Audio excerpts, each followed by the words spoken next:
Good evening, Matt. Yeah, 6 p.m. Good evening. This is actually the first time we've recorded at night, isn't it? Um, I think so. I feel like I've been getting up at crazy times a lot. Yeah. You'd know better since I'm kind of on weirdo schedule right now, and you're on a more normal. Uh, Well, yeah. I yeah, mean, it's after 9 at night for me, so yeah. it's weird. I've always been very hesitant to do any sort of recordings at night because I've always had like this dread that baby mania is going to take place, and it's something I fear.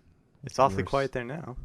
Yeah, it's actually not so bad. I mean, I changed my mic setup a few weeks back, and it seems to be pretty good. It doesn't pick up any noise. I've actually got a white noise machine on in the background that's playing wave sounds, uh, and I did a quick test. It doesn't seem like the mic's picking it up. I could be wrong. Maybe all y'all are going to be listening to ocean sounds this whole podcast. Quiet down for um, 1 second. Let me test that theory out. I think you're good. okay. Is it waves and stuff? Yeah, it's like ocean waves. Yeah, no, I don't hear anything. Okay, great. Yes, Nice. and so that was half my concern, was that the mic was going to be picking that up, and it would have with my old mic set up. Um, and then the other half of my concern is waking up my baby, but I think I can relax on that. I think he's a much heavier sleeper than we give him credit for. Nice. So Nice. Yeah. Pretty much everything you said is like the same for me. I mean, it's only 6 my time, so yeah, there's a 100% chance. Obviously, my kid's awake, but she's surprisingly quite. I don't know. Can you hear anything? no, Yeah. Quiet. And if she was to sleep, like if we did this a little earlier, for example, then mm, I'm pretty confident I would not wake her up just by chatting. So mm.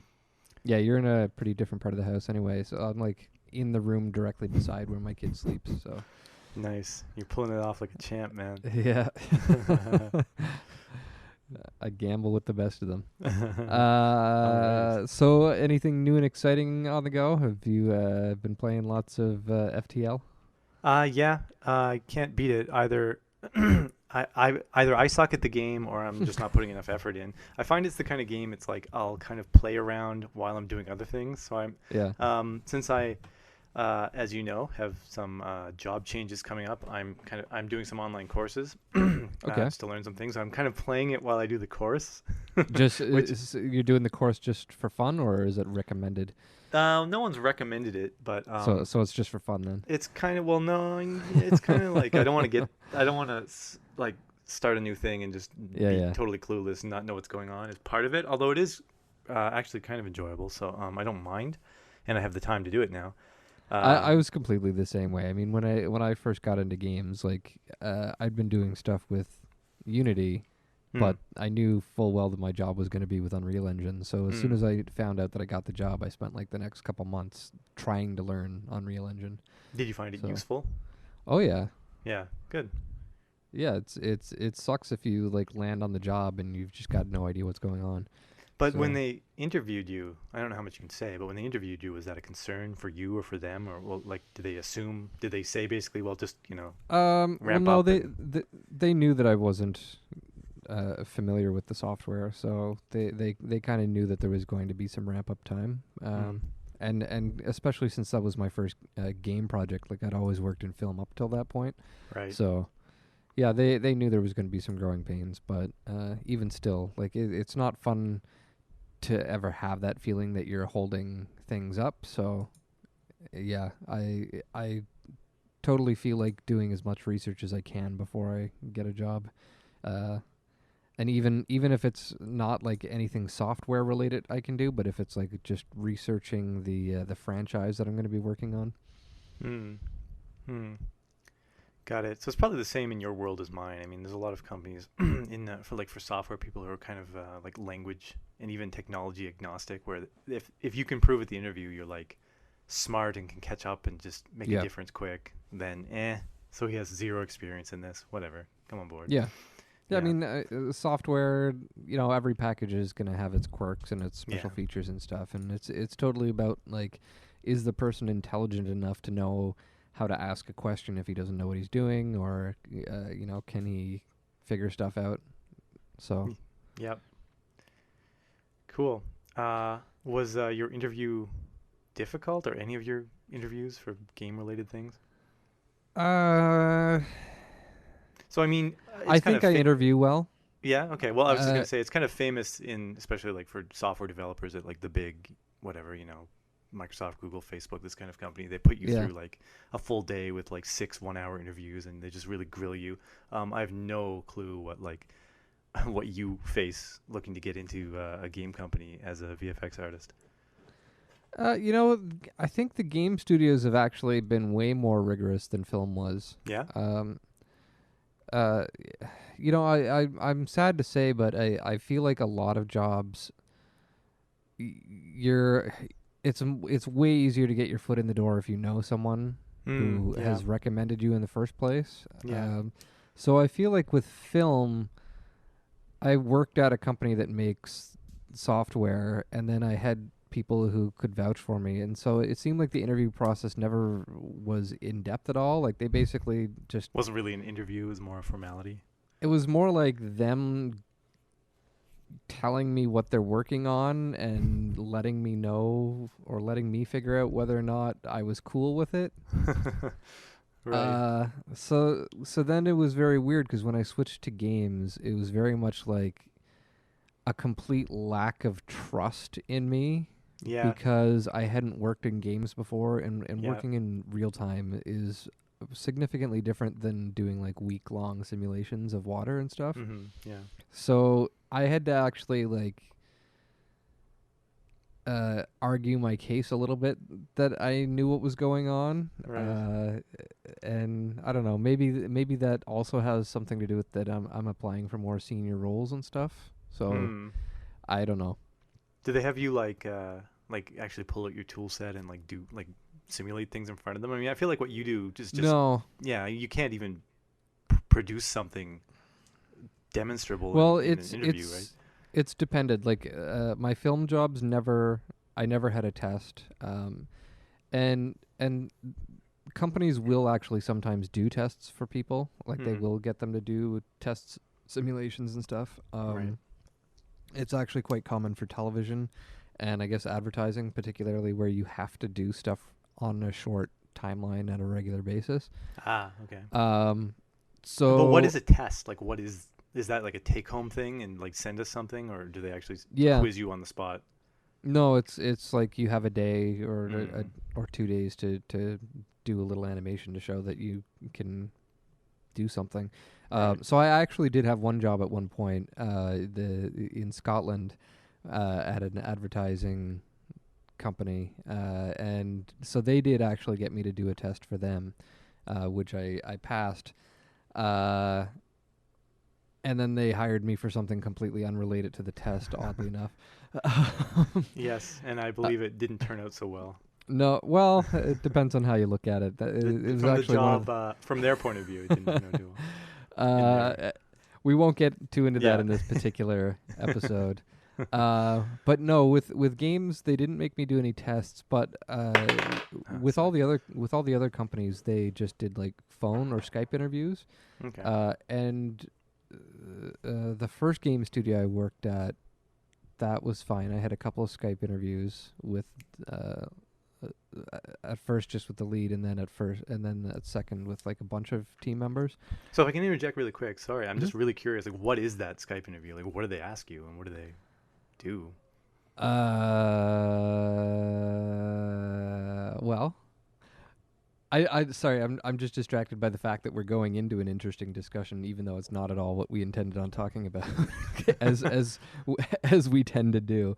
Which is Um, okay, I would yeah, argue. yeah. So the first job, I'm trying to remember because it was back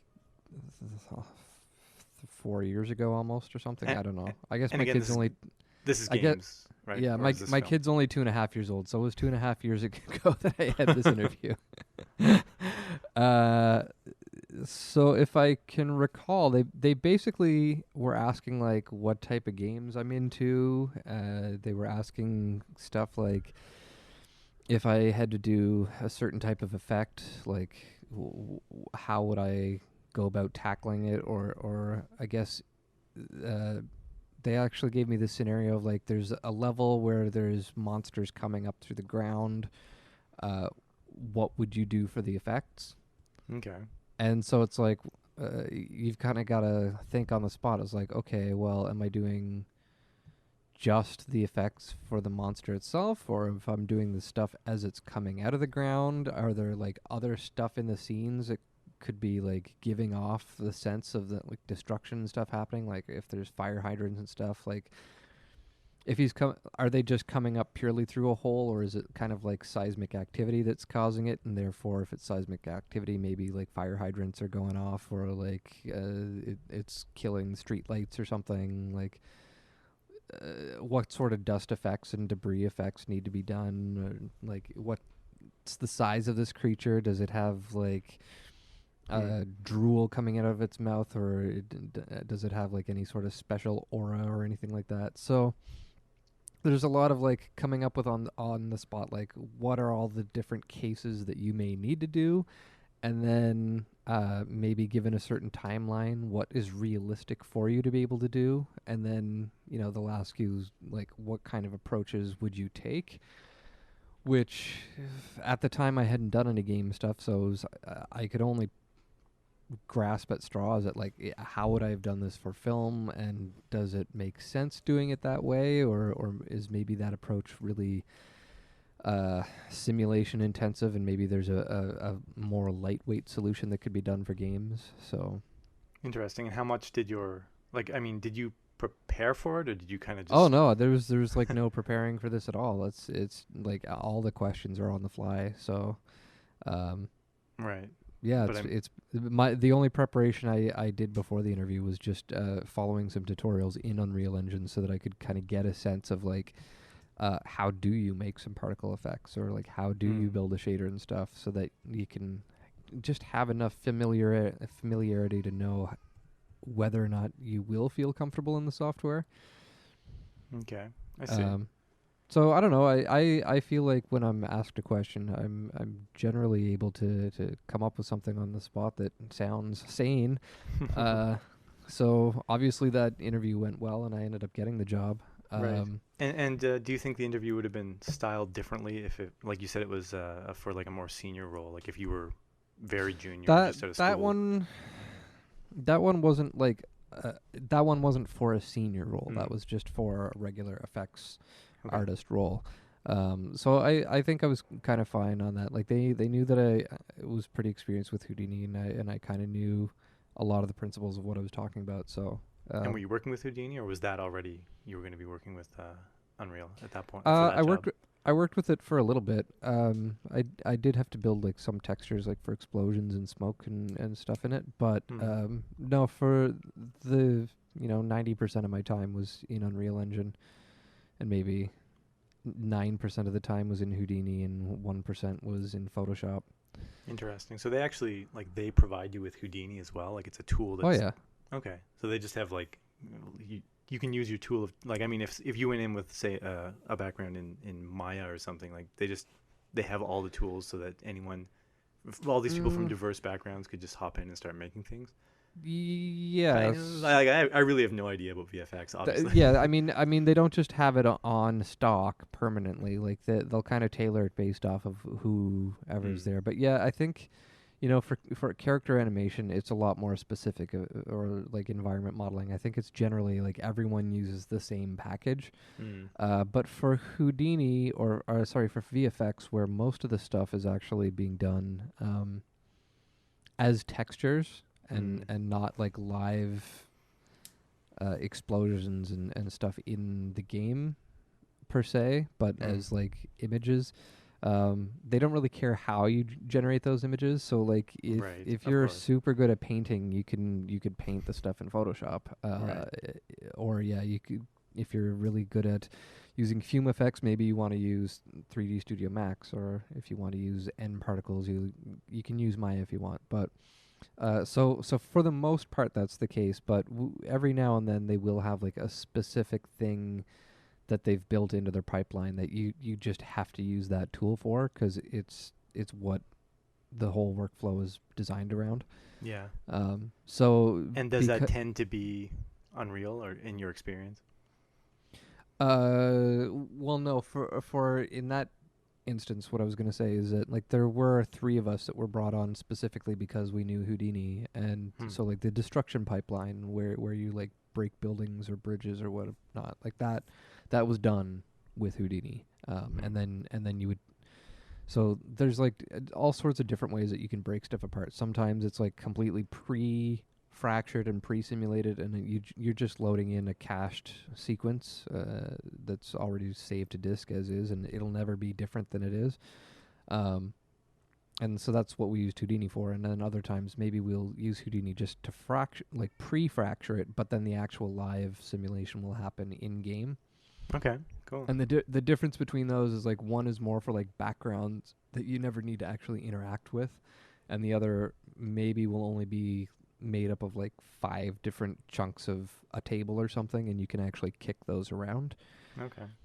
Um, but you kind of want as little as possible to be simulated on the fly, just because it's computationally quite expensive, and Yeah, of you know course. if you're trying for 60 frames a second, you can only Right. calculate so many things. And I'm sure that's case by case too, right? Yep. Like, yeah, Oh, totally. yeah. Cool. Cool. Um, but so yeah, and then so after I had that job, after I had my first foot in the door, that actually took me a long time to get. Like there was while I was living in San Francisco, like I kind of decided I wanted to get out of film and get into games, and so I took time off because my wife and I were living apart at the time, and that sucked. So I quit film.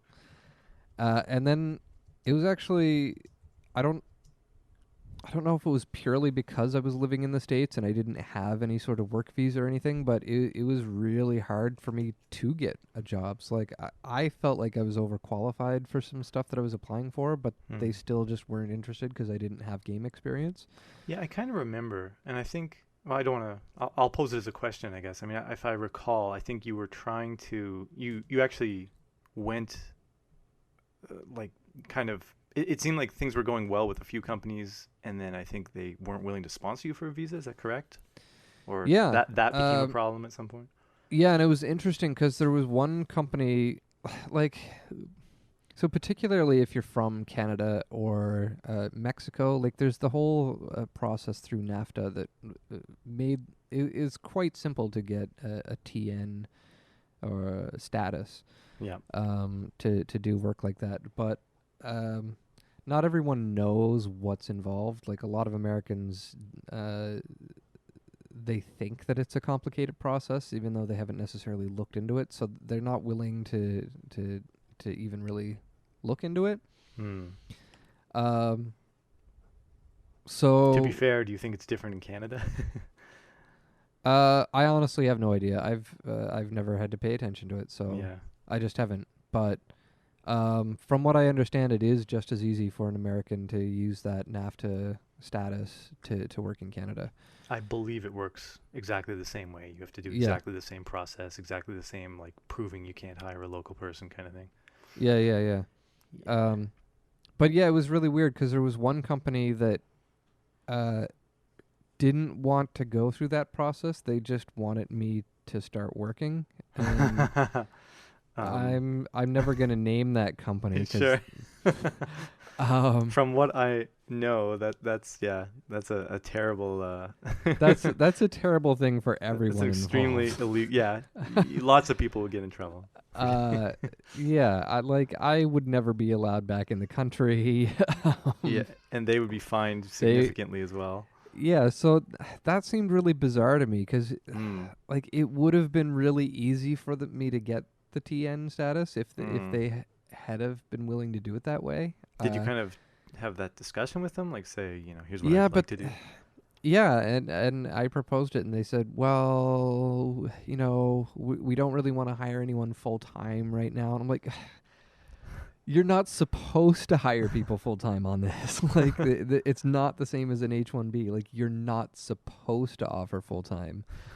Uh, so I don't know. They didn't want to look into it, and I was like, sorry, this I am under the impression this is not legal, so I'm not going to take you up on this offer. You actually said that in those Yeah, terms. Yeah. yeah, Wow, crazy. word for word. Because at that point, my wife was pregnant.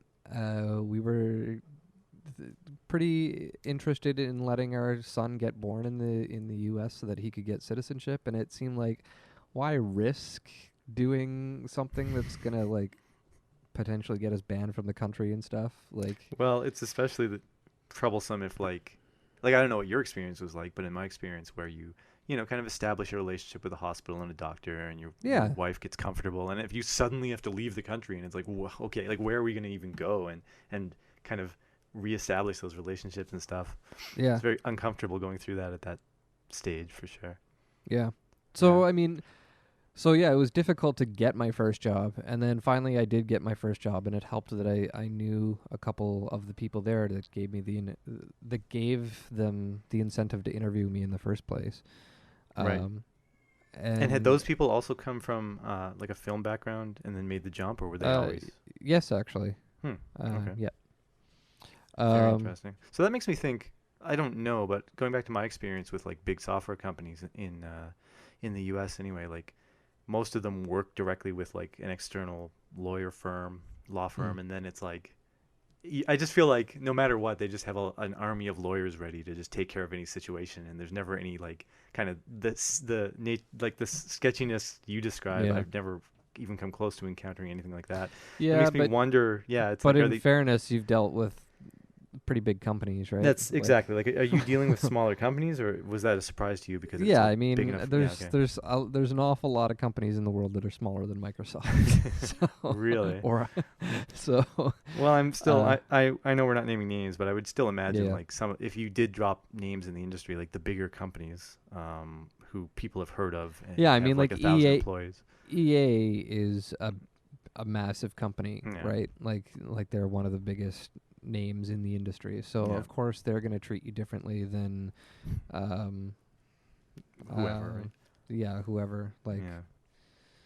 and I mean even like like Square Enix over in Japan, like they've got a job site where they'll look for English speaking people and stuff now and then too, right? Like Yeah. if a big company is going to try to get you, they're generally going to help you out with that process. But a smaller company that may be working on a more exciting project Mm.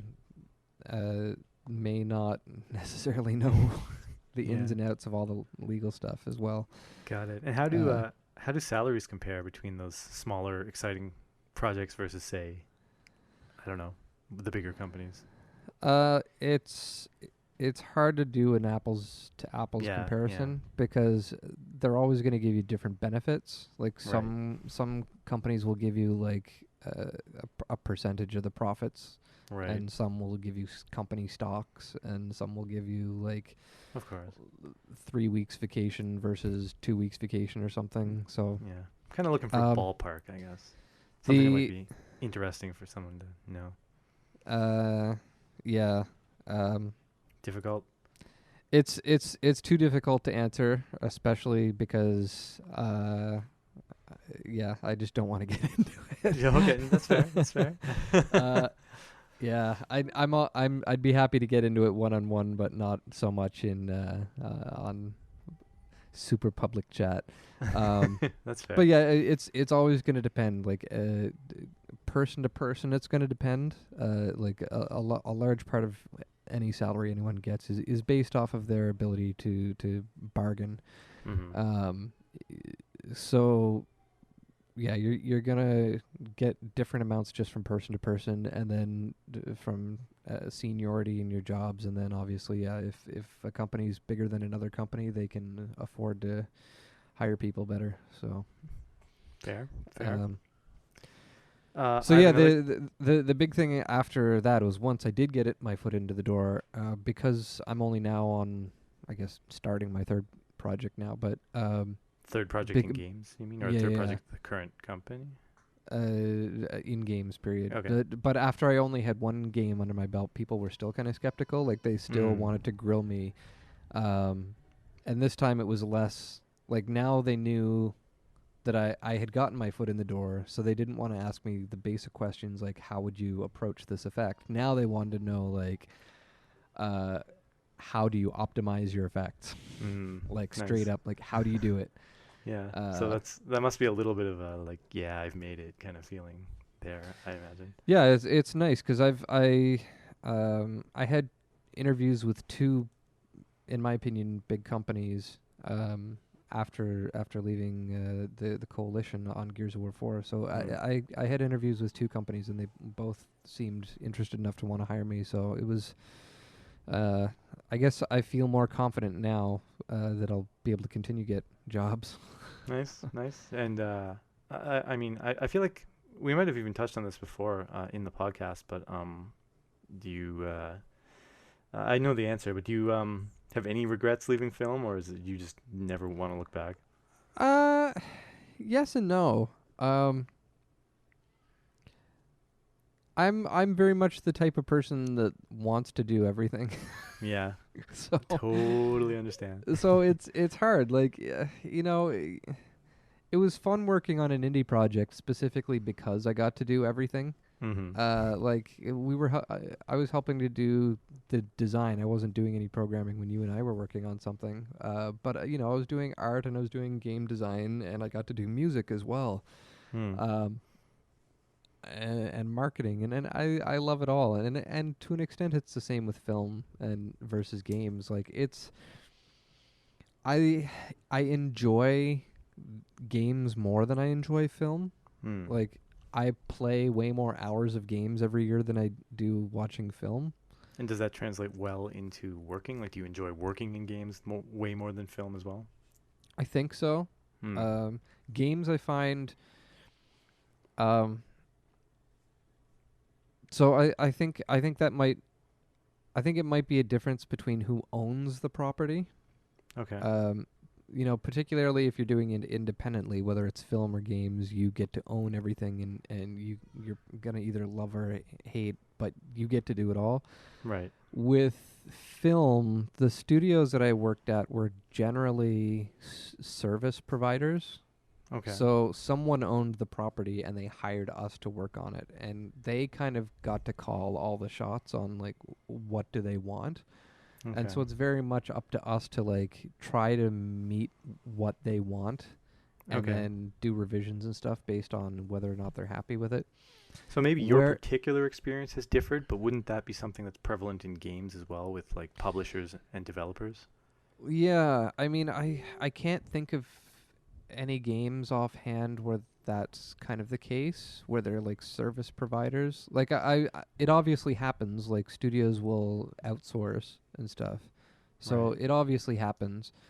Um, but I think generally speaking, with games, the companies tend to own their properties. Like Square owns Final Fantasy, and Right. Microsoft owns Gears of War, and BioWare owns Mass Effect and stuff. So they don't really have someone breathing down their neck quite the same way as it is in film. Right. So in that sense, I find it more satisfying to work in games because there's a lot more collaboration between the artists themselves on what do we want to put in this level, what do we want this weapon effect to look like. Right. Um, so I find working in it much more satisfying, but at the same time, every now and then I'll see a movie and I'll be like, oh man, that was good, and those effects look amazing, and I wish I could be working on something that looks that amazing. Because the reality is, you simulate a shot for film, and you might have 3 months to work on a 10-second shot, Right. and when you have 3 months on it, you can really make everything look Pour your heart gorgeous. in. Yeah. But in games, you've got like 80 hour long game Right. and just as many people working on it for the same amount of time. So you don't get 3 months. Uh, and on top of that, everything has to happen in real time. So even Yeah. if you could make everything look amazing, like the computer's just not gonna handle it. Yeah. So you really it's like a trade-off between like getting to do a lot more problem solving and like cheating and stuff to work with what you can in games versus in film just kind of, I don't know, Right. luxuriously making it look as beautiful as you can. Okay. Okay. Do you think having come to games and stayed in games for a number of years, and presumably from here on out a few more years, do you think a transition back into film would be difficult? Or Yes. yeah, you do. Yeah. Um Is that I Do you so think that they would be hesitant to hire you, or like you having gotten the job would have trouble adjusting? mm, I think right now I'm at a spot where I could do it no problem. Right. Like it still might be a little bit of legwork for me to get back up to speed to do things, because there's new techniques being developed every year. So Yeah. the longer I'm out of it, the more I'm out of date with the latest greatest techniques. Right. Um, I think I could do it right now, and I believe recruiters are obviously confident of that too, because like I get recruiters coming after me pretty regularly for both film and games. Oh, So, nice. That must feel uh, good anyway. so it definitely helps that I have both games and film experience now. Like Hmm. I can kind of work in either world right now. But the same way that the games industry was really skeptical of me and my ability to optimize, Hmm. the film industry seems really skeptical of games artists. Okay. Like they think that games artists can't make things look beautiful. You get a Not, little bit of that on the software side too. Some yeah, snobbery towards the game programmers. yeah. Like people, they seem to just think that the it can't be done, Yeah. which is silly. Like obviously you're going to cultivate the skills that are necessary to do your job, and just because you're not using the skills required to do a different job doesn't mean you're too dumb to do it. It's really just snobbery, isn't it? I mean, I think so. yeah. Like I think it's, having switched to games, I think it's bananas, cuz doing visual effects I learned more about what's actually happening under the hood with computer graphics working in games than I ever did in film. Right. Yeah. So now that I have that experience, I'm like, okay, give these people the resources, and of course they're going to be able to do something that looks amazing. Yeah. Uh, but yeah, the film people, they're just like, well, look at his demo reel. This doesn't look photorealistic. Like, I can't consider him. Yeah. So it's disappointing, because I can now understand both points of view, and I can see that they're both slightly wrong. Yeah. And I think that'll kind of always happen. I don't know. I mean, there's probably. Do you think there's a lot of people like you who have gone back and forth or tried both, or do people tend to There's pick a not a camp and stick tremendous with it? amount. Yeah. There's really not a lot. I know a handful of people that have done both. Right. And do you think those people who've done both, what the place they ended up is probably, I'm guessing, where they wanted to be? It's not really the case that like they're just kind of interested in everything, or maybe it is. I don't know. I don't know. I don't. I can't think of anyone offhand that's floated back and forth. Hmm. Everyone that I know has gone from film to games and stayed at games. Right. Good to Uh, know. except one person who's just like completely taking time off right now. So Hmm. maybe he'll go back to film. Who knows? Got it. Got it. Very interesting. I guess one more question that is on my mind. For me, I mean, you have like companies whose product is software, right? Like say Google or something. So if you work at Google, at this big software company Uh huh. that's known for building quality software and so on. So I mean, you're as a software developer, you're just surrounded with resources and stuff. For me personally, like that is just so much more uh, I don't know, desirable than say being on the software team at a bank and there's like five of you and you kind of support the back end on the bank, right? Like it's the Yeah. software is kind of this small part supporting a bigger thing, I guess. Yeah. So I'm wondering, for you, like I don't know, I could only guess, but I feel like, I mean, I know you've worked at some of the bigger uh, VFX companies. Hmm. I think those companies specialized in effects, whereas like a game company, like say EA, doesn't just Mm. do effects. Effects is a Yeah, very yeah. small portion of everything they do. Do you ever feel that way? Like you're kind of this misunderstood small group, or it'd be nicer if you had a bigger, I don't know, like a more specialized maybe company atmosphere doing that, or does that happen to you? Mm, I guess I'm not 100% sure. I understand the question. Like, Well, like when you worked in it film, I was imagine. it was definitely like the only thing I can say is basically just what I'd said earlier. Like the difference between who owns the property. Right. Like if you worked at DreamWorks or if you worked at Pixar, it's probably going to be a lot more similar to what I'm doing now at BioWare or what I was doing at Microsoft. Right. Um, because yeah, it is going to be much more collaborative effort of people figuring out what is going to make the end product better as opposed to how do I satisfy the client. Right. Um, so I don't know if that answers your question. Um. Mm, not perhaps. I don't know. I guess let me try and rephrase it. Uh.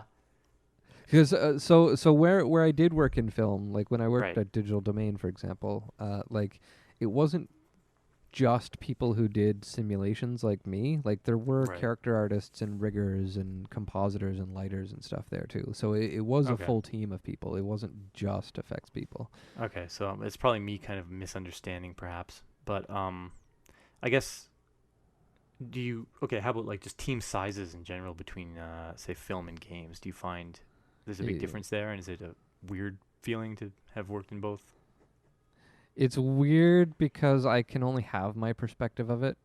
Right. And so like the first film team that I worked on, I think there was maybe 8 or 9 of us in effects. Okay. And then the second project I worked on was Happy Feet 2, Right. and that had over 60 people in visual effects, Hmm. Okay. which is a massive team. And then I went back to Digital Domain, and I think there was around like 9 or 10 of us again. Okay. And so I kind of get the sense that like that's a normal number for a studio is around that much. Right. But then I switched to games, and again there was around 11 people, and everyone on the team was like flabbergasted that we had such a large team. I see. so, so it's So so they're it's it's weird for me because I've worked in much larger teams, hmm. and so that felt very normal. And again at BioWare, we've overall on the project we had around the same numbers, so it seems normal to me. But again, everyone here is like, this is a large team. So I get the sense that, um, I think back on like the original Mass Effect or like the original Guild Wars game. I think there wasn't anyone that was specifically doing effects. Hmm. Like I think Okay. back in those days, like a decade ago, it was just artists, and if you had to do effects, you did them, but you did art in I see. general. Okay. And So it's probably so people who've so experienced that kind of thing are now yeah, thrust into kind of your world a little bit, maybe. yeah. So now the teams are like becoming a little bit more specialized, and at first there may have been one VFX artist on a team, and now over the years it's grown up to around 10, and that's becoming normal because it like the same thing is happening. Like if you look at the difference in graphics between the regular Nintendo and the Super Nintendo, like it wasn't that incredibly drastically different. Like maybe when you're looking at doing mode 7 or something, like using polygons for the first time, like it was a big jump up to the PlayStation. Yeah. Yep. Uh and it's Undeniably. Yep. it's hard to tell the difference between the different generations. Like when you go from PlayStation 3 to PlayStation 4, Yeah. to me it doesn't look that different, Yep. but it is that different. Like there is a lot more stuff happening now. Like we've moved to high dynamic range lighting and like stereoscopic stuff now, and VR is becoming a thing, and we're going at higher and higher resolutions. Like people are starting to expect us to go into 4K, Yeah. and it all still has to happen in real time. So it's like everyone's expecting the graphics to constantly get better and better and better, but then you're also getting hammered by the you've quadrupled the resolution when you go from 720 by 480 up to like 1920, and now you're Yep. quadrupling it again to get up to 4K. Like Yep. like even just quadrupling the resolution and making everything look just as nice is a big deal. Yeah, yeah. Is there an analog to that in film? I mean, of course there is to some Yeah. extent. Yeah. Well, I just feel like film where I mean, I'm reading about when they developed like some of the earlier Pixar movies, and I presume really any of the Pixar movies, but it's like you render a scene, and it doesn't matter if it takes forever to render because it's ultimately it's just going to be a scene that you put yeah. like it's a split There's portion of a second that totally goes into the film, right? Whereas in a game, yeah. it's like the computer has to simulate that. So Yeah, no, there's totally been a huge difference in film. Like they're still expecting like less time, and they want to pay less money for each film. Okay. And at the same time, they're drastically increasing the number of shots that have VFX in them. Like if you look at, Right. uh, Yeah. I'm curious, like how many VFX shots were in Terminator 2. I was just about to say probably using 90s movies would be a great comparison point. I mean, even like say Alien 3. Like I remember the Alien itself was it looked terrible kind of, but I mean it was they did some effects there, but ultimately everything else was practical effects, right? So Yeah. I know exactly what I you're saying. like offhand, I'm not finding Yeah. these numbers. Like if I'd known this was what we were going to talk about, I could have been prepared with some numbers. But I think that in the 90s, like your average blockbuster special effect heavy movie might have had something like 300 shots in it that had visual effects. And now it's like the whole movie. And now, yeah, it's practically the whole movie. Like you look at something like 300, like Or Avengers. like Yeah, no. like it's all green screen, or like the Star Wars movies and Yeah. stuff. Like it's so much of it is green screen, and they're constantly like trying to get more and more realistic and bigger, more amazing effects and stuff. So, and not only are they like more and more of the film is that way, but like more and more of the films, like the Transformers and stuff, have like really fast cuts between Mm. shots. So you may have like 10 cuts in like an 8-second period versus like an older sequence where that 8 second may have been all one shot. Right. So you've got to like get everything like simulated and hooked up all the time. That's I don't know. It doesn't always work to just do like one simulation then cut the camera. Like sometimes it just doesn't make sense to do that because so much of the scene has changed. Yeah. But yeah, there's a huge growth of like the number of shots, and they're still like expecting to pay the same budget for a film. Yeah. Well, what And about each then scene even? Like, I mean, if going yeah, back to yeah, Terminator 2, like the guy, like what is it, T-1000 or whatever, on yeah, the liquid metal Terminator, you have a scene of like him reforming his face after being yeah. shot. It's quite simple compared to say a scene from Avengers where there's big buildings everywhere exploding and people flying around. It's like not even It's of the same it's magnitude, right? it's not of the same magnitude, but at the same time, the tools were The much tools more simple back then. of course. Yeah. Like they had to like manually model most frames of that and stuff. Like Yeah. that was actually a really big deal. And Yeah. then of course they have to rotoscope everything by hand because like camera tracking software isn't as refined. And but they did some stuff like with the Terminator, for example, like when the T-1000 is like melted on the ground and Mm. you start seeing the puddle forming together, like that was legitimately mercury sitting on the ground, and they blew it around with fans. Yikes. So, you know, uh, they would never dream of doing that today. Like all of that is going to be CG. Yeah. And so, like one of the shots I did on Jack the Giant Slayer was a shot of Jack hiding under a puddle of water while the giant reaches under it with his hand and starts picking up a sheep. And Mm. it's like there was basically a still photo of the background on it and a still photo of the character laying down in like a pit, and then doing the giant and the sheep and the water and the character's hair and like the cloth, like it's all CG. The camera transitions from above the water to below the water, so like we had to do a lot of water simulation stuff. And what was worse is it was a stereo film, so like Mm. all the raindrops and stuff that are happening right next to camera and stuff, like once you're rendering in stereo, you've got to render everything twice every frame. Okay. So and then you're working on something like the Hobbit movies where So sorry Peter Jackson. if I can Yep. interject very quickly. When you say stereo, we're talking sound. No, visual, like 3D. Oh, So like it's like a 3D. It was a 3D film. yeah, Okay.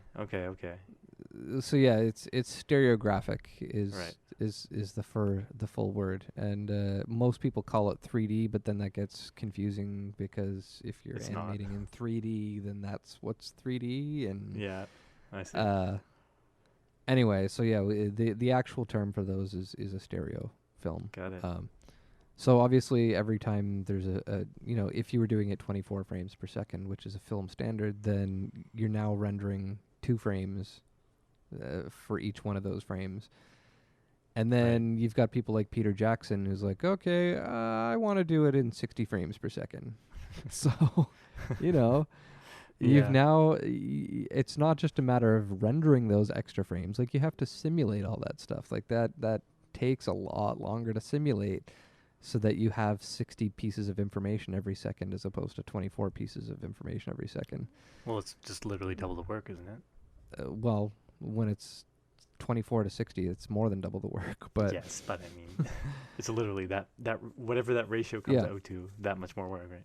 yeah, but Right. but then so yeah, there's a lot of changes that happen, and the audience doesn't care. They still want to pay their $60 for a game. They still want to pay their $10 for a movie. Yep. So Yep. it's hard. Yeah. No, I totally understand. I mean, of course, probably a lot of things are like that. I don't know. Regardless of what new expectations are, if you have a price already set, you're stuck with it. Kind of like, I mean, it's famous how the Apple what is it called? I guess just the Apple Store, the iOS Store, or whatever.